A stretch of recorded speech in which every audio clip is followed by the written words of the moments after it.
George Parr, you are an investment banker. I am, yes. Yes.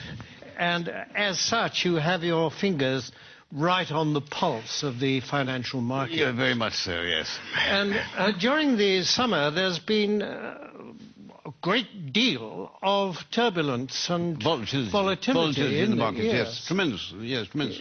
Yes, and what has caused that? Well, you have to remember two things about the markets. One is that they are made up of very sharp and sophisticated people who, these are the greatest brains in the world. And the second thing you have to remember is that the financial markets, to use the common phrase, are driven by sentiment. What does that mean? What does that mean? Well, things, let's say, are just going along as normal in the market, and then suddenly, out of the blue, one of these very sharp and sophisticated people says, "My God, something awful's going to happen! We lost everything! Oh, my God, what are we going to do? What are we going to do?" Shall I jump out of the window? Shall I jump out of the window? Exactly. Let's all jump out of the window. Sell! We've lost a sell! Sell! Yes. Precisely. Yes. Precisely.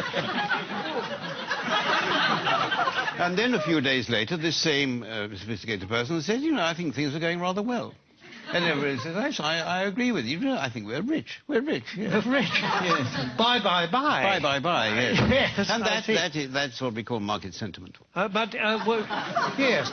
Surely we are exaggerating just a bit, aren't we? I don't know. I mean, in August, in the middle of August this year, when the market absolutely plunged in London, a well-known city firm, State Street Global Markets, issued a statement in which it said, and I quote, "Market participants don't know whether to buy on the rumour and sell on the news, do the opposite, do both, or do neither, depending on which way the wind is blowing," unquote.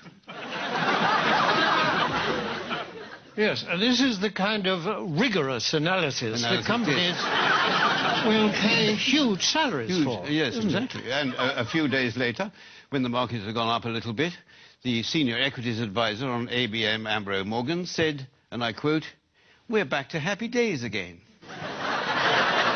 Well, no price is too high for that kind of mature wisdom, certainly is it? The reason this sort of people are paid millions of pounds in bonuses. Yes, of course.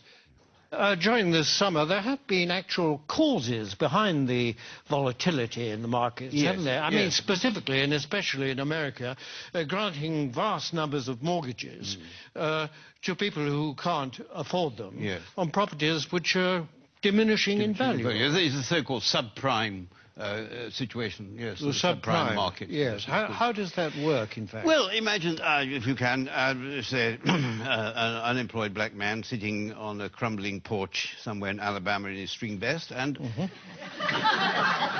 chap comes along and said, "Would you like to buy this house before it falls down? And why don't you let me lend you the money?" And is this chap who says this, is he a banker? Oh, no. He's a mortgage salesman. His income depends entirely on the number of mortgages that he can arrange. So his judgment to arrange mortgages is completely objective? Completely objective, yes, absolutely. Yes. And what happens next? Well, then this debt, this mortgage, is taken, bought by a bank and packaged together on Wall Street with a lot of other similar debts. Without going into much detail about what is actually... Without going into any detail, no, it's far too boring. And so this is put into a package of debt, and then it's moved on to Wall Street, and it's extraordinary what happens then, that somehow this package of dodgy debts stops being a package of dodgy debts and starts being what we call a structured investment vehicle. An SIV? An SIV, exactly, yes. Yes, I see. And then someone like you comes along and buys it. I buy it, yes, and then I will ring up, I don't know, somebody in Tokyo and say, "Look, I've got this package, do you want to buy it?" And they say, "What's in it?" And I say, "I haven't got the faintest idea." And they say, "How much do you want for it?" And I say, $100 million, and then they say, "Fine, that's it." And that's the market. And presumably this package, I mean, that kind of thing can happen several times to the same package. Possibly, yes. And every time it does, of course, then you, or someone like you, will get a fee and a markup. And a profit, yes. And so well, you can't expect us to do it for nothing. It's hard work. in view of the fact that in these packages there's a lot of dodgy debt, what is it about it that attracts the financial, risk takers? Yeah, well, because these hedge funds, as they're called, which specialize in these debts, they all have very good names. You mean they're responsible companies? No, I don't know. It's nothing to do with their reputation. They have actually very, very good names. The names they think up for them are very good. I'll give you an example. There's a very well-known American Wall Street firm called Bear Stearns, who have two of these hedge funds which specialize in these mortgage debts.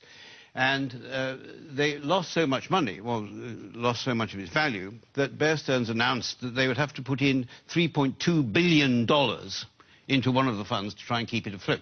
$3.2 billion? $3.2 billion, yes. And even then they said the investors couldn't get any money out of it and they were going to let the other fund go.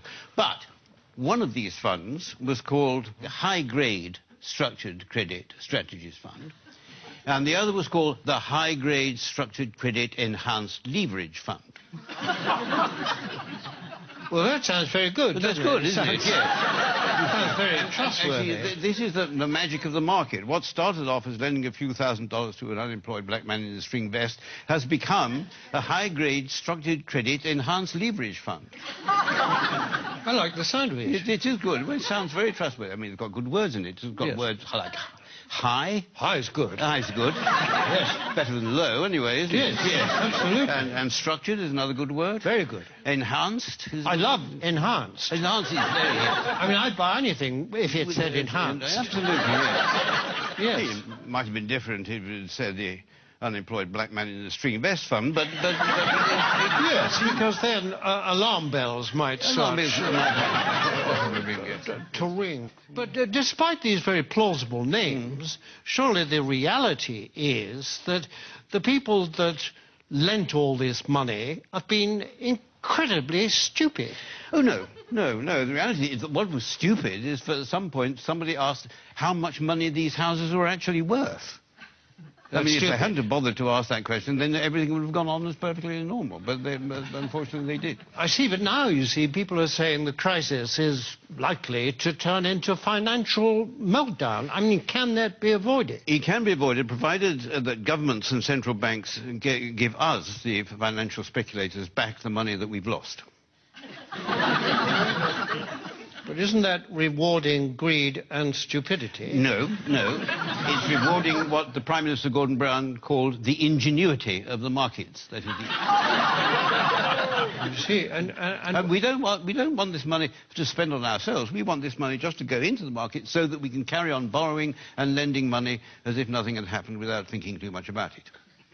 Yes, but if the worst came to the worst and you didn't get this money, what then? Well, then there'd be another market crash, and then I would say to you what people like me always say, that it's not us that will suffer, it's your pension fund. Thank you very much, George Parr. A pleasure.